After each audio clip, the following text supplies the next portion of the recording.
దినాలు ఉపవాసం ఉండి చేసిన పాపము నిమిత్తము పశ్చాత్తాపాన్ని కన్నీరు గార్చగా పౌలు నేత్రాలు తెరవబడెను, రాతి హృదయాలు బండ హృదయాలు కరగదీయబడెను అని దేవుడు వాడు. ఇక్కడ కరదీయబడుతుంది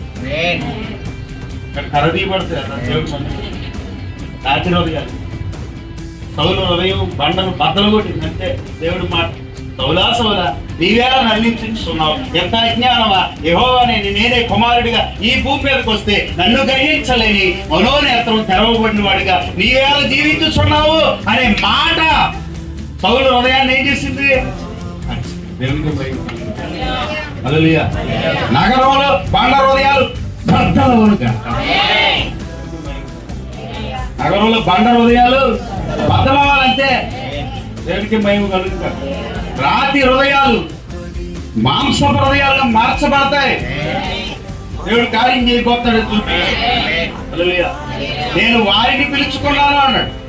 నువ్వు పిలవలేదు దానిపై నేను పిలుచుకున్నాను కాబట్టి వారి నిమిత్తం నువ్వు ప్రార్థన చేయాలి. దేవుడు మాట్లాడటం చూడండి ఎలా ఉందో. దేవుడి స్తోత్రం. బయటికి నువ్వు చెప్పు ప్రార్థన చేయాలి.